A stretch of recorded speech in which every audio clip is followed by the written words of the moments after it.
For perspective on all these developments, we get two views. Retired Army Colonel Joel Rayburn served in the first Trump administration on the national security staff with a focus on Iran. He's now at the Hudson Institute. And Suzanne Maloney served on the State Department's policy planning staff during the George W. Bush administration. She's now director of the foreign policy program at the Brookings Institution and focuses on Iran and the Gulf energy economy. Welcome to you both. And Suzanne, kick us off here. You saw the president canceled strikes on Iran just hours after threatening more. He now says a deal is approved. Do you believe him? Well, thanks so much. I don't know what to believe at this point. It's been a pretty wild week, and I think that what we've seen is that, there have been negotiations underway for some time. There has been much public talk, particularly by the president, that a deal is near. But I think both sides also believe that the use of force can accelerate the negotiations or amplify their own position in those negotiations. So I would expect that even if we get to a first phase of any agreement, we're likely to see continued unrest and turmoil and potentially sporadic tit-for-tat exchanges like we've seen over the course of the past week. Joel, what about you? What's your reaction? Do you believe the president when he says a deal has been approved? Well, I believe that, first of all, I believe he's an eternal optimist and he's going to cast things in a positive light. And I think from the U.S. perspective, they feel probably, and via Pakistani interlocutors and Qatari interlocutors, that they've got the Iranian interlocutors in a place that's very close. The problem is that the Iranian regime, of course, their pattern is to move the goalposts when they get into that zone. Their pattern also is to appear accommodating when they're under severe military and economic pressure. And then as soon as that pressure is relieved, then to try to erase the red lines, soften the red lines. So I think the devil's in the details here. I also think that Lebanon is the issue on which the IRGC in particular might try to thwart a deal, move the goalposts, and try to hold on to Lebanese Hezbollah as an instrument. I want to get to Lebanon in just a moment, but Joel, to stick with you, to be fair, very close to a deal is not what the president is saying. He's saying a deal has been approved. If you don't think we're there yet, what do you think it would take for the U.S. to get Iran to a deal?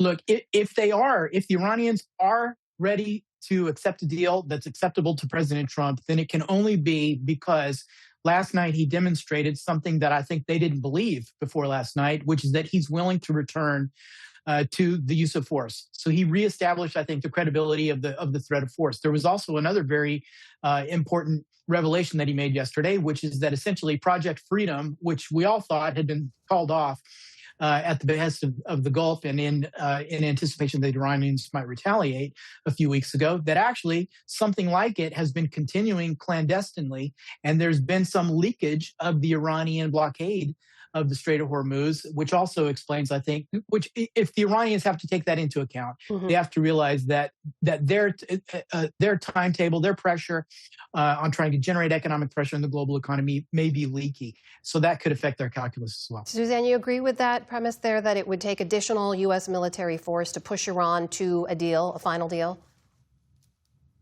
Look, I think the Iranians need and want a deal, but they want a deal on their terms, and they want to be able to set a new strategic equation across the region that includes their own hegemonic role. And here we see, as Joel referenced, their efforts to try to insulate their proxies, to use their power to insulate their proxies, rather than using their proxies to extend their influence. I think that tells you about their mindset. I don't think that whatever limited success Project Freedom might have had has really changed the extent to which Iran is capable of truly harming the global economy and creating ripple effects for the American economy.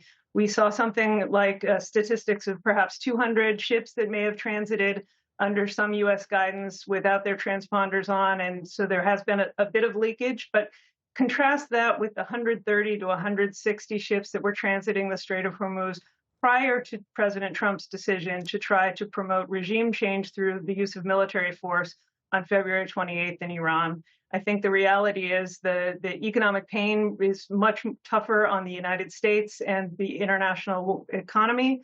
The Iranians believe that they can be resilient because they've built an economy that has been structured to evade U.S. sanctions and economic pressure over the course of the past 47 years. Joel, to that point of what Iran could agree to and what they are pressured to agree to right now, you mentioned Lebanon. We reported earlier Prime Minister Netanyahu of Israel said they're not part of the deal. If we take that to mean Israel's war in Lebanon continues, why would Iran agree to that after they repeatedly tied the ending of that war to any deal with the U.S.? I think what the Iranians will try to do is to reach a deal that basically is a trading of their blockade for our blockade, so that the Strait of Hormuz opens up. They get relieved of economic pressure in the blockade, but then they try to kick the can down the road on disposition of their nuclear program and certainly on things like their missile and drone capacity. And then most of all, Hezbollah. I wouldn't say the rest of the proxies. I think it's Hezbollah is so qualitatively different from the rest of the proxies.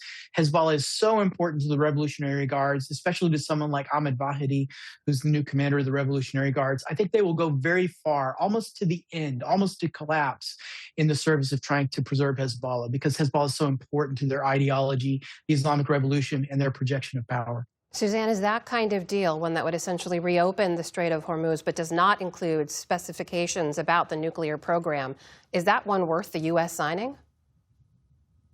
Well, look, I think that's not the deal that President Trump would prefer to sign. It's not the deal that any American president would prefer to sign, but it is likely the deal that is on offer right now. And we are coming to a point at which the physical disruption of energy supplies from the Gulf is going to begin to hit the entire global economy, not just Asia and Europe and jet fuel, but really here in the United States. We've already seen the impact on gasoline prices, on inflation rates. The president has a larger agenda that he's trying to advance, and it is, unfortunately, the miscalculations that informed the military campaign are ones that really can't be undone at this point. The challenge he will have is moving from a reopening of the strait, however modest and incremental it may be, to a meaningful nuclear agreement that constrains Iran's capacity to move toward weapons capability. It took 2 years to negotiate the 2015 deal. That was 159 pages of very dense text. I don't think that this administration necessarily has the patience to engage in something that detailed, and we're going to have to see what the Iranians are prepared to really put on the table with respect to the nuclear program. Joel, I'll give you the last word here in less than a minute or so we have left. On that miscalculations point, the U.S. has miscalculated before on how long this would take, on how much economic and military pressure Iran could sustain, on whether or not there would be infighting in the regime. Could they be miscalculating again? Well, listen, I think of the two parties, the one that's more prone to miscalculation, misjudgment, and overreach is the Iranian regime. They're very insular. I don't think they understand the world beyond their borders very well. They certainly don't understand the U.S., and they've misjudged President Trump over and over again. Looking back at the time, for example, of the Qasem Soleimani raid, Qasem Soleimani and the supreme leader didn't think the President Trump was going to use military force in that case.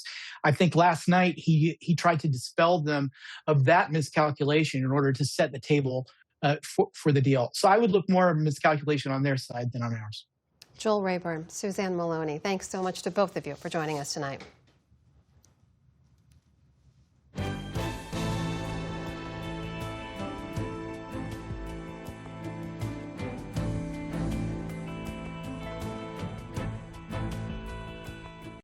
Support journalism you trust. Support PBS News.